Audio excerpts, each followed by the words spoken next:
बिस्मिल्लाहिर्रहमानिर्रहीम अल्लाहुम्मा सल्ली अला मुहम्मद व अला आलि मुहम्मद। अस्सलाम वालेकुम स्टूडेंट्स। आज के इस वीडियो के अंदर हम जो फार्मास्यूटिक्स के जो प्रैक्टिकल्स हैं, जो इंपॉर्टेंट प्रैक्टिकल्स हैं, उसके बारे में डिस्कस करेंगे। और इससे पहले हम बाकी जो सब्जेक्ट्स हैं, एनाटमी, फिजियोलॉजी, बायोकेमिस्ट्री, माइक्रोबायोलॉजी और फार्माकोग्नोसी के इंपॉर्टेंट प्रैक्टिकल्स जो हैं वो मैं पहले उसकी वीडियोज़ जो वो शेयर कर चुका हूँ। ऐसे डिवीज़न जहाँ पे प्रैक्टिकल एग्ज़ाम्स हो चुके हैं, लाइक मुल्तान डिवीज़न और भावलपुर डिवीज़न, तो मुझे उम्मीद है कि जो मैंने आपको इम्पोर्टेंट प्रैक्टिकल्स बताए थे वो इंशाल्लाह जो है वो आपके प्रैक्टिकल एग्ज़ाम में डेफिनेटली आए होंगे। तो अभी जो कल से प्रैक्टिकल एग्ज़ाम स्टार्ट हो रहे हैं, मींस के 16 मार्च को जो प्रैक्टिकल एग्ज़ाम शुरू हो रहे हैं, स्पेशली डीजी खान डिवीज़न के अंदर, तो उनके स्टूडेंट्स भी जो इन वीडियोस से जो पहले मैंने अपलोड की हैं और आज की वीडियो से जो है वो मुस्तफ़ीद हो सकते हैं। तो जैसे मैंने पहले तमाम जो प्रैक्टिकल्स हैं उनकी मार्क्स डिस्ट्रीब्यूशन जो आपको बताई थी प्रैक्टिकल्स की, सेम उसी तरह फार्मास्यूटिक्स का हमारा जो प्रैक्टिकल होगा, फार्मास्यूटिक्स 1 जो है जिसमें फ़िज़िकल फार्मेसी है, उसके उसके जो प्रैक्टिकल की जो रिटर्न होगा वो भी 35 मार्क्स का होगा, जिसमें आपको 2 प्रैक्टिकल्स, आपके जो सिलेबस है उसमें से 2 प्रैक्टिकल्स आपको जो है वो रिटर्न एग्ज़ाम के अंदर at the start of the day आपको जो है वो लिखने के लिए एग्जामिनर जो है वो देंगे। तो आपने वो प्रैक्टिकल्स जो है वो राइट करने हैं, जैसे आपने प्रैक्टिकल्स की नोटबुक के अंदर राइट किया हुआ है उसका प्रिंसिपल, डेफिनेशन, उसके अपरेटस, उसका जो इंग्रेडिएंट्स यूज़ होते हैं उसका प्रोसीजर, उसकी प्रिकॉशंस, उसके रिज़ल्ट्स, रोल ऑफ़ इंग्रेडिएंट्स, जो तमाम चीज़ें आपने जो है वो अपनी प्रैक्टिकल की नोटबुक में लिखी हैं, वो आपने यहाँ पे जो है वो रिटन एग्ज़ाम्स के अंदर, रिटन जो आपका होगा 35 मिनट्स का, उसके अंदर आपको लिखना होगा। फार्मास्यूटिक्स के प्रैक्टिकल में स्पेशली जो डिस्पेंसिंग का हमारा प्रैक्टिकल्स है उसमें स्पेशली ये होता है कि आपने जो डोजेज फॉर्म बनानी है,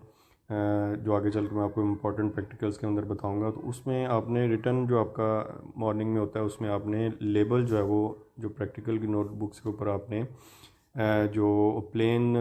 पेज होगा उस पर आपने पेंसिल से जो लेबल बनाए हैं, जिसके अंदर प्रोडक्ट का नाम, उसकी बाकी जो प्री रिक्विजिट्स हैं, बाकी पैरामीटर्स जो हैं, manufacturing date, expiry date, manufacturing licence number, batch number, उसकी जो है वो स्टोरेज कंडीशन, सारी जो है वो आपने लेबल भी जो है वो 35 मिनट्स के अंदर जो है वो लिखना होता है, और इसके स्पेशली एग्जामिनर्स मार्क्स देते हैं आपको। तो जैसे मैंने बताया कि रिटर्न आपके 2 प्रैक्टिकल्स लिखने के लिए आएंगे, 35 मार्क्स का आपके 2 प्रैक्टिकल्स होंगे, उसमें से एक प्रैक्टिकल 20 मार्क्स का होगा और दूसरा प्रैक्टिकल आपको 15 मार्क्स का जो माइनर होगा वो आपको लिखना होगा। इसी तरह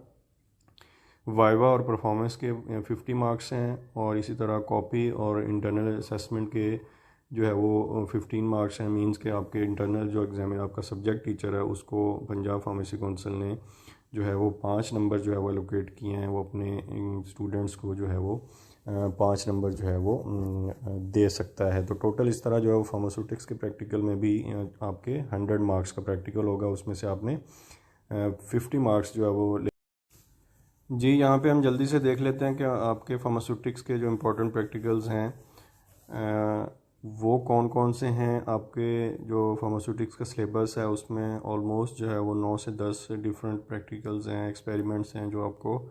आपके कॉलेज में डेफिनेटली जो है वो परफॉर्म करवाए गए होंगे। लेकिन उनमें से ये जो 4 प्रैक्टिकल्स हैं, they are very important as far as pharmaceutics के प्रैक्टिकल से कंसर्न है। तो इसमें जो है पहला जो प्रैक्टिकल है, the most important, the preparation of 0.9% sodium chloride solution, जिसको नॉर्मल सलाइन सोल्यूशन भी कहा जाता है, ये आपको जो है वो प्रैक्टिकल एग्ज़ाम के अंदर जो है वो इम्पोर्टेंट प्रैक्टिकल में आ सकता है। और दूसरा इसका जो इम्पोर्टेंट प्रैक्टिकल है वो प्रिपरेशन ऑफ सल्फ़र ऑइंटमेंट, जो भी परसेंटेज आपको आपकी प्रैक्टिकल की नोटबुक में आपके सब्जेक्ट टीचर ने करवाई होगी, उसी के अकॉर्डिंग जो है वो प्रिपरेशन ऑफ सल्फ़र ऑइंटमेंट भी जो है आपके एग्ज़ाम्स के अंदर आ सकती है। इसी तरह और एक प्रैक्टिकल इम्पॉर्टेंट है प्रिपरेशन ऑफ आयोडीन टिंचर, और इसी तरह प्रिपरेशन ऑफ ORS जो है वो भी एक इम्पॉर्टेंट प्रैक्टिकल है फार्मास्यूटिक्स के प्रैक्टिकल एग्ज़ाम्स के हवाले से। तो ये 4 प्रैक्टिकल्स जो हैं वो फार्मास्यूटिक्स के ये काफ़ी इम्पोर्टेंट हैं, रिटर्न के हवाले से भी और परफॉर्मेंस के हवाले से भी। तो आप ये जो है वो प्रैक्टिकल्स प्रिपेयर करें। मेरी दुआ है कि आपके प्रैक्टिकल्स जो है वो बहुत अच्छे हों और आप जो है इन प्रैक्टिकल्स में कामयाब हों। अल्लाह आपका हमें नासिर हो। अस्सलाम वालेकुम।